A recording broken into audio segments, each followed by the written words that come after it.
Before I go to my presentation, I'd like to take an extension to what was just now being said. Thank you very much, sir, for the point that you made in the beginning. This is something that I've experienced myself all these years. You talked about when somebody picks up a Hindi newspaper, how exactly he gets treated, and the conditioning that we have as Indians, how it operates. The same thing is very much true in many other ways also. We being a company, we were founded about 20 years ago. We were founded in the year 2000 for a domain which was not even known in the world. Identity and access management did not exist as a formal domain in 2000. And when after a lot of experience in the IT industry in India and abroad, I decided to venture out with some people to get into this. Questions that came as to how would you do this, because India doesn't do anything of this type, were all from India, none of it from the outside world.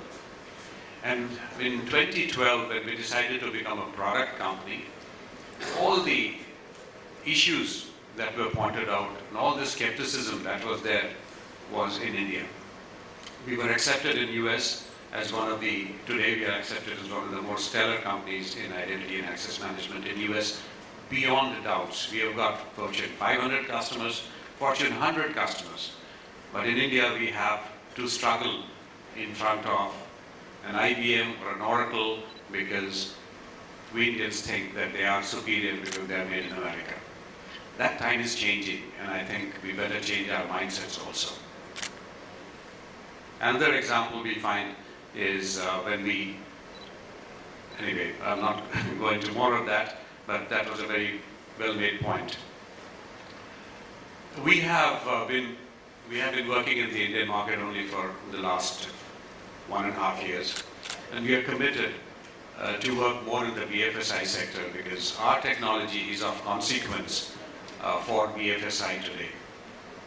With RBI getting really stringent about the compliance norms, the norms have been there for a long time, but it's only now, in the last 1 to 2 years, we find they are being implemented and they are being forced to be compliant with. What we do is of extreme relevance to the banks from that point of view, and I just want to talk a little about that. If you look at the ongoing concerns of the BFSI sector, the ever-increasing scope of regulation is making things more and more difficult. I'm personally beginning to see when I meet up with banks and the BFSI sector, these are some of the issues that are of prime importance. And as you said, as you pointed out, that we should be spending time in serving the customers, but we seem to be spending more time in looking at concerns which are important to be addressed, and then only if these are addressed well enough, then only we can be serving the customers also well. These are some of the findings I just picked up from the recent issues that we see. 71,500 crores worth of frauds in the 18-19. It is said that the next year is going to be almost 100% more or more. Most of these frauds of a particular kind, and our technology actually is in the heart of preventive measures that can be taken. The list keeps on going, it keeps growing in terms of the kind of frauds that are happening, and it's nothing new. In fact, in the US we see it all the time. In spite of the best of things that are being put in place, the frauds have only increased, but not at the dramatic rate at which it's rising in India at this point. The current compliance culture that we have is far from satisfactory because, let's face it, these things don't happen because you want to do it, these things happen because the regulatory authorities want you to do it. We want to do it, but then there are other issues of business that we are dealing with all the time as a sector. And so unless we are forced to do it, or unless there are frauds or something happen which is really threatening our reputation as a company, we don't get to do some of these things. What makes compliance so hard? There are several factors over here. Lack of visibility and access to key resources is one of the most important things. So there are very many tools today that you can put in place in information security to become compliant. But if you look at the fundamentals are very simple. You've got, any organization has got a few assets. You've got an set of infrastructure, the hardware and the software and so on. You've got applications. And nowadays you've got a lot of devices. I'm beginning to see a lot of proliferation of bots and things like those to automate systems. And whether these are applications or these are devices or these happen to be the infrastructure, somebody is accessing them. Somebody has to be given rights to access those devices. Somebody means an ID in the technical, in our world. It's not a human face that really is recognized by the computer. So that identity of the person has to be managed, number one. And the access to various devices, applications, whatever you have, whatever you do on your day-to-day has to be managed. And that's what is the fundamental of all frauds. If that doesn't get managed well, you've got issues. Regardless of what you do about your network security, what you do about your system security and so on. If the person who's managing these systems itself there's a fraud happening there, then none of those securities are going to help you. What can we do better?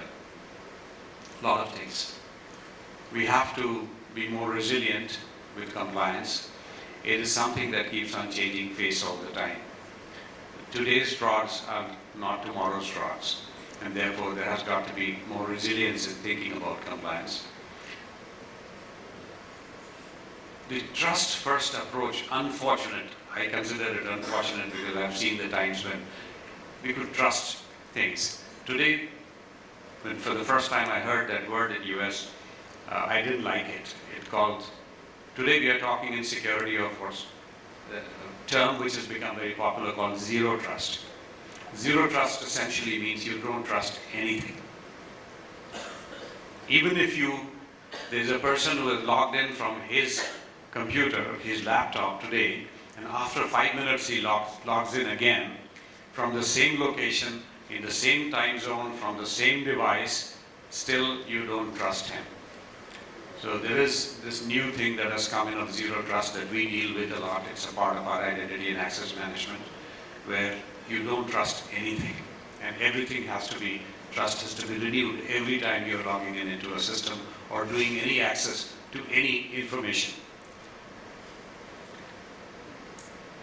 You have to look at technologies and compliance solution as an investment, not as a fanciful thing anymore. You got to look at what is really required, and that's where perhaps RBI compliance is one of the things that you got to look at, because all said and done, enough amount of due diligence has gone when RBI came out with its requirements on the compliance. With that, just one little bit I would like to talk. I've already spoken on this. Identity and access management is a domain that was fathered sometime in the year 2000. It's a fairly ripe and mature technology now. We have been in that space all these 20 years. We were recognized by Gartner as the best service provider in the US when they did a survey in the year 2012. They took up 99 customers in US and they did their satisfaction rating. 3 of the top 5 customers in US were Ilantus customers. And that's why actually Gartner came to us, and we were the first what they call cool vendor for the identity and access space in the world, as acknowledged by Gartner. And they gave us the advice, with the kind of experience you guys have, why don't you go and build your own products that could be useful in the coming generation of things in our area.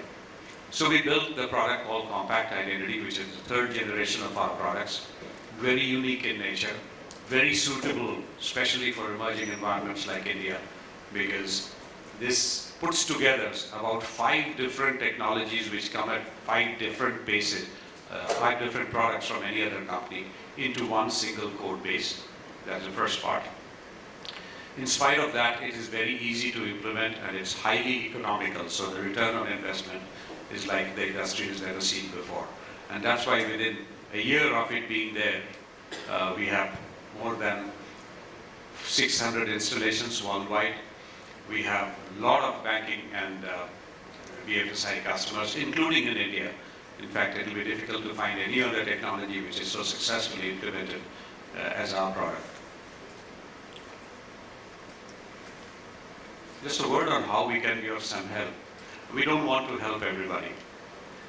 We came across a situation, and it has been disappointing in that sense, that Indian customers in this country, we are very, very hungry for technology knowledge, not necessarily for consuming the technology. So we don't have a lot of bandwidth. As we began going to organizations, we found we were told to do all kinds of background work, and finally to be told that we don't have budgets to do it. So we very openly say now we are not there to help everybody. We are there to help those who really would like to consume technology. And for those, we are ready to go to any length to show the benefits, to do proof of concepts, and at the end, even if it's a small deployment that takes place, because these things can be only implemented over a period of time, we are willing to do that.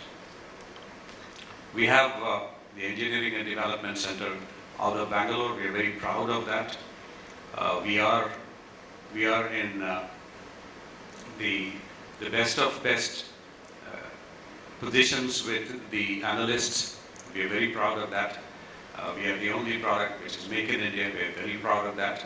In fact, with defense segment in India, we are working on some very big initiatives, because Government of India now is not wanting so much to work with, especially in the security space related to defense, with external vendors. So we have got some major research going on in that space as well.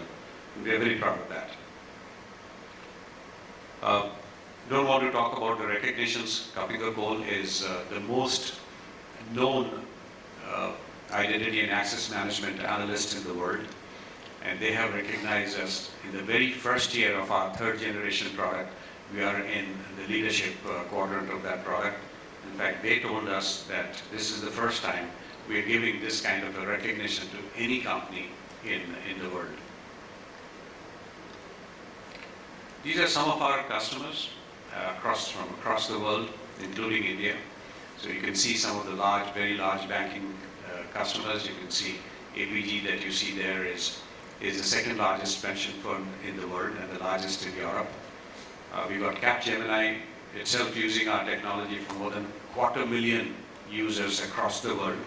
So we have enough proof points, including in India. These are some of the common parts, things like single sign-on. We talked about password issues, so how to manage that better in an enterprise environment. But most importantly, things like access certification, which RBI, and I'll just talk about that in a moment, are very important. This is the case study of a commercial bank in India where we recently did work, and we just concluded some of the deliverables for RBI compliance. One of the most important areas is access review. So RBI wants that banks and all the BFSIs, they do review of the access that their employees have to different set of data and information. And it's very difficult to do that manually. Even if you do it, if as a result of the review, you're supposed to disconnect the access, it doesn't get done, and the reconciliation does not happen. So RBI has become very, very stringent, and this is just one example of what our system helps you do. So this particular bank had 57 core applications. As a part of the entire access certification exercise, 1,412 accounts were found where accesses were found that had to be revoked immediately, otherwise this could lead to a lot of issues, not just for compliance but fraud. All that was obtained through the system, in a very, very short period of time because it automates everything in that area. Another area is that of people logging into systems itself. RBI mandates that all logins should happen through a single sign-on kind of a system and through no other means. And these are the kind of logins that are happening in this particular organization on a daily basis from the system, from our system. This essentially gives a little more granular data on the reviews that were performed. These are some of the top financial applications they have, like Finacle and so on.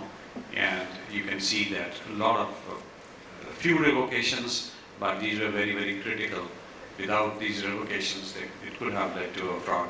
And RBI compliance becomes very important. Nowadays, RBI auditors are very, very stringent on these things. We are here. We'll be happy to talk to you. And if you're serious about the RBI compliance, we'll be happy to talk more on that issue.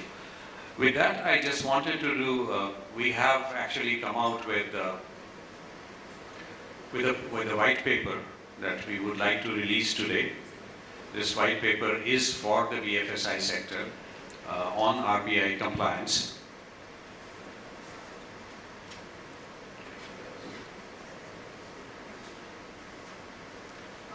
For the solution brief ribbon cutting, I would like to invite Shankar Jadhav, MD, BSc Investment and Head Strategy, Bombay Stock Exchange. Please come on the stage for ribbon cutting.